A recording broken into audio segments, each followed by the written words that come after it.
ప్రభు నామంలో అందరికీ కూడా నా హృదయపూర్వక వందనాలండి.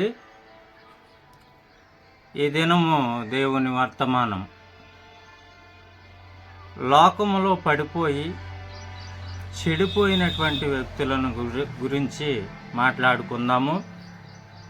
లూకాసు వార్త 15వ అధ్యాయము 13వ వాక్యములో తప్పిపోయిన కుమారుణ్ణి మనం చూస్తూ ఉన్నాం. తండ్రి నీడలో, తండ్రి క్రమశిక్షణలో నడవవలసినటువంటి ఈ కుమారుడు సొంత నిర్ణయం తీసుకొని లోక ఆశల వైపు చూసి లోకమే సొంతం అనుకొని ఆశపడి తండ్రి ఆస్తిని తీసుకొని వెళ్ళి దుర్వ్యసనాలకు వాటినన్నిటినీ కూడా పాడు చేసి చివరికి పందులు తినే పొట్టును కూడా తినటానికి ఆశపడ్డాడు. లోకములోనికి వెళ్ళి చెడిపోయాడు.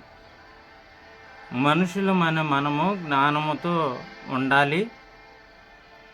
లోకానుసారమైన ఆశలు గతించిపోతాయని దేవుని వాక్యం తెలియజేస్తూ ఉంది. నిత్య జీవము, సత్య మార్గము అయినటువంటి దేవుని నామాన్ని అనుసరించి నడుచుకోవాలని మనకు ప్రభు తెలియజేస్తూ ఉన్నాడు. రెండవ వ్యక్తి లూకాసు వార్త 23వ అధ్యాయము 39వ వాక్యములో మనము చూసినట్లయితే శిలువ మీద యేసుక్రీస్తుతో పాటు ఇద్దరు నేరస్తులు, దొంగలు మరి శిలువ శిక్షను పొంది కుడివైపున ఒకడు, ఎడమ వైపున ఒకడు ఉండటం మనం చూస్తున్నాం. అందులో ఎడమ వైపున ఉన్నటువంటి మొదటి దొంగ ప్రభు సమీపంలో ఉన్నప్పటికీ కూడా రక్షించే దేవుణ్ణి మర్చిపోయి ప్రభువుతో హేళనగా మాట్లాడుతూ ఉన్నాడు. నీవు దేవుని కుమారుడివే కదా, నిన్ను నీవు రక్షించుకొని మమ్ములను కూడా రక్షించవచ్చు కదా అని అంటున్నాడు. కుడివైపున ఉన్నటువంటి దొంగ యేసు ప్రభు సిలువలో బాధ భరిస్తూ కూడా తండ్రికి మొర్రపెట్టడం, కన్నీళ్లు విడవటం, ఏలి ఏలి లాభా సభక్తాన్ని అరవటం, నా తండ్రి నన్ను ఎందుకు చేయి విడిచావు అని ఇవన్నీ అనటం ఆయన విని, ఓహో పరలోక రాజ్యం ఒకటి ఉంది, ఆ రాజ్యంలో ప్రతి ఒక్కరు వెళ్ళాలి, పాపం చేసిన వారు అక్కడికి వెళ్ళరు, ఈయన దైవ కుమారుడు అయినప్పటికీ కూడా తండ్రిని వేడుకుంటున్నాడు, అక్కడ ఒక తండ్రి ఉన్నాడు అన్న సంగతిని గ్రహించి యేసు వైపు చూసి దీనముగా ఈ ఎడమవైపున ఉన్నటువంటి దొంగతో బుద్ధి చెప్పాడు. నీవు ఇకనైనా మారవా? మనం ఎన్నో తప్పులు నేరాలు చేసి శిక్ష అనుభవిస్తూ ఉన్నాము. ఏ తప్పు చేయకుండానే దైవ కుమారుడు అయ్యుండి ఈయన శిక్షను భరిస్తూ ఉన్నాడు అని చెప్పి యేసు వైపు దీనముగా చూసి, యేసు నీవు నీ రాజ్యంలోనికి వెళ్ళినప్పుడు నన్ను జ్ఞాపకం చేసుకోవయ్యా అంటాడు. ప్రభు అంటాడు, నేడే నీవు నాతో కూడా పరదేశంలో ఉంటావని నిశ్చయముగా నీతో చెప్పుచూ ఉన్నానని ప్రభు మాట్లాడుతూ ఉన్నాడు. ఎంత గొప్ప విశ్వాసం అండి అతనికి. మనం కూడా విశ్వసించాలి, నమ్మకంతో ఉండాలి. ఇక మూడవ వ్యక్తి మత్తయి సువార్త 26వ అధ్యాయము 14-15 వచనాల్లో చూస్తే మనందరికీ తెలిసిన వ్యక్తి, ముఖ్యమైన వ్యక్తి. ఈ లోక కళ్యాణం కొరకు ప్రతి ఒక్కరి పాపాలను తొలగించడానికి, యేసు ప్రభువును అప్పగించడానికి మరి కారకుడైనటువంటి ఇస్కరియోతు యోధ 30 వెండి నాణ్యాలకు ఆశపడి ధనాపేక్ష కలిగి యేసుక్రీస్తుతో పాటు ఉంటూ ఆయన చేసిన అద్భుతాలు, ఆశ్చర్యకార్యాలు చూస్తూ కూడా యేసుక్రీస్తుతో పాటే పక్కనే కూర్చొని యేసుక్రీస్తు రక్తమును, యేసుక్రీస్తు శరీరమును అనగా ప్రభువు బల్లలో పాలు పొందినటువంటి వ్యక్తి ఈ యోధ 30 వెండి నాణ్యాలకు ఆశపడి ప్రభువుని పట్టించాడు. చివరికి పశ్చాత్తాపపడి దేవుని కుమారుడని ఆయన నమ్మి ఆఖరి క్షణంలో ఆయన కొనుక్కున్నటువంటి భూమి దగ్గర ఒక చెట్టు ఉంటే ఆ చెట్టుకు ఉరేసుకొని పొట్ట పగిలి పేగులు బయటకు వచ్చి చనిపోయినట్లు మనం చూస్తూ ఉన్నాము. ఈ లోకంలో మనం ఉన్నంతకాలం మనకు తెలియదు దేవుణ్ణి ప్రేమించాలా లోకాన్ని ప్రేమించాలా అనేది తెలియక లోకములో ఉన్న వాటి కొరకే పరుగులు తీస్తూ ఉంటున్నాం అందరం కూడా. దేవుని వాక్యం చెబుతుంది లోకము దాని ఆశలు గతించిపోతాయి, దేవుని వాక్యము ఎల్లప్పుడూ నిలిచి ఉంటుందని బైబిల్ గ్రంథం తెలియజేస్తూ ఉంది. ఇకపోతే గెహజీ ఉన్నాడండి.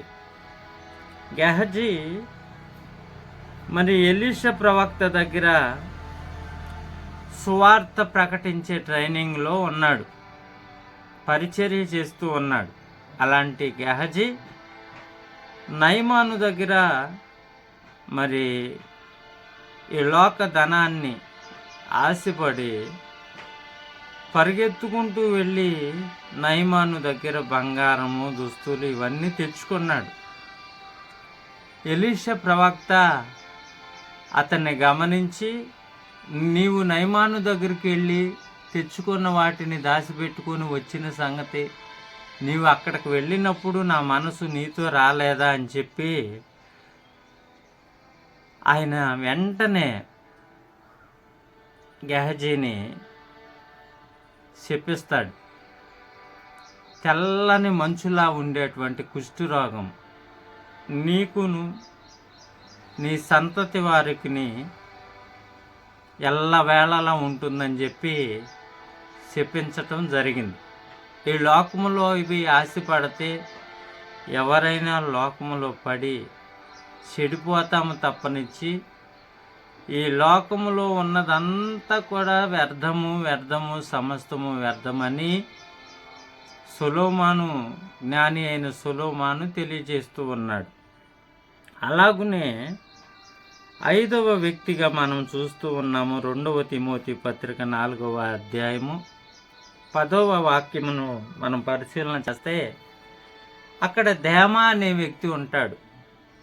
అపస్తుడైన పౌలు గారితో మంచి స్నేహం చేసి పరిచర్యలో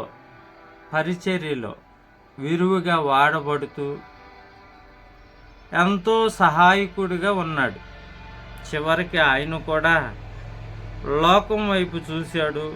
లోక స్నేహాన్ని ప్రేమించి ఈ లోకంలో పడిపోయి ఆ దైవ సేవ నుండి బయటకు వచ్చేసి పతనమైపోయాడు. 6వ వ్యక్తిగా 1 సమూయేలు గ్రంథము 15వ అధ్యాయము 22-23 వచనాల్లో మనకు సౌలు రాజు అక్కడ కనపడతాడు. అమాలేకీయులను అందరినీ కూడా హతమార్చి రా అని చెప్పి ప్రభు చెబితే దేవుని మాటను ధిక్కరించి అమాలేకీయుల దగ్గర ఉన్నటువంటి మంచి మంచి గొర్రెలు, మంచి మంచి ఎద్దులు, మంచి మరి బంగారము వెండి ఇవన్నీ దొంగిలించి తీసుకొచ్చి దాచుకొని అడిగిన వారికల్లా ఆయన చెప్పేటువంటి మాట ఏంటంటే, నేను దేవునికి సమర్పణ చేయటానికి వీటిని తీసుకొని వచ్చాను, దేవుని కొరకే తెచ్చాను అని చెప్పాడు. అది అబద్ధమన్న సంగతి మనలను సృష్టించిన సృష్టికర్తకు తెలియదండి, అంతా తెలుసు. ఆయన కన్నులు లోకమంతా సంచారం చేస్తూ ఉన్నవని బైబిల్ గ్రంథము తెలియజేస్తూ ఉంది. వెంటనే ప్రభు అన్నాడు, సౌలు రాజు గద్దె మీద ఉండటానికి వీలు లేదని చెప్పి ఆ రాజు స్థానము నుండి పడిపోయేటట్లు దేవుడు తొలగించి వేశాడు, పతనం అయిపోయాడు. కాబట్టి దేవుని బిడ్డలారా, మరి శిలువపై వేలాడిన దొంగ మరి దేవుణ్ణి హేళనగా మాట్లాడి పడిపోయి చెడిపోయాడు, నరకానికి వెళ్ళిపోయాడు. అలాగునే తప్పిపోయిన కుమారుడు కూడా తండ్రిని విడిచి దూరమయ్యి లోకాస్తుల మీద పడి చెడిపోయాడు. బుద్ధి వచ్చినప్పుడు తిరిగి వచ్చాడు కండి. తిరిగి వచ్చినప్పుడు తండ్రి హక్కును చేర్చుకున్నాడు. మనం కూడా అంతే. మనం ఈ లోకంలో తిరిగి తిరిగి చెడిపోయి పడిపోయి దుఃఖం వచ్చినప్పుడు ప్రభు సన్నిధి కావాలి అని ప్రభు పాదాల దగ్గరికి వెళ్ళినప్పుడు దేవుడు విడిచిపెట్టడో, ఎవరిని విడిచిపెట్టడు. ఆయనకు కనికరం ఉంది. నీ పోలిక, ఆయన పోలికగా మనల్ని చేసుకున్నాడు కాబట్టి మనందరినీ ఆయన కాపాడటానికి ప్రయత్నం చేస్తూ ఉన్నాడు. మనమందరం నమ్మి బాప్టిజం పొందాలని.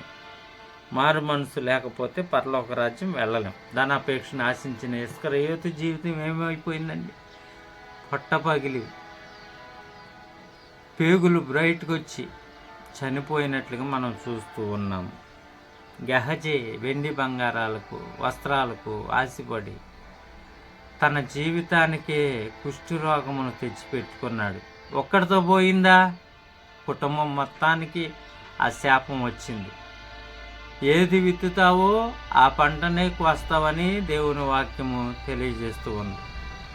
మంచిని విత్తితే మంచి క్రియలు నీ వెంట వస్తాయి. చెడును విత్తితే చెడ్డ క్రియలు నీ వెంట వస్తాయి. చెడ్డ క్రియలు వచ్చినటువంటి వారికి పరలోక రాజ్యంలో అర్హత లేదని దేవుని వాక్యం తెలియజేస్తూ ఉంది. మంచి క్రియలతో ఉన్నటువంటి వారు ఈ భూమి మీద దేవుని సేవ చేస్తూ మారనటువంటి బిడ్డలను మార్చడానికి దేవుని మాటలు వినిపించి అనేకులను రక్షణ మార్గంలోనికి తీసుకొచ్చే కృప నీవు కలిగి ఉంటే నీవు నీ బిడ్డలు ఉన్నత స్థాయిలో దేవుడి లోకంలో జీవింపచేసి పరలోక రాజ్యంలో కూడా మనందరినీ కూడా శాశ్వత కాలం ఆయనతో ఉండే కృపను మనకు దయచేస్తాడు. అట్టి కృప దేవుడు మనందరికీ దయచేయునుగాక. మీరందరూ కూడా ఈ లోకాన్ని ఆశించొద్దు. ఈ లోకంలో ఉన్నవన్నీ పెంటతో నేను సమానంగా చూస్తున్నానని పౌలు భక్తుడు చెప్పాడు. ఆ రీతిగా ఉందాము. ప్రభు సేవలో మనం ముందుకు కొనసాగుదాం. రాకడ వరకు నమ్మకస్తులుగా ఉందాము. మీ అందరికీ కూడా నా వందనాలు తెలియజేస్తూ ఉన్నాను.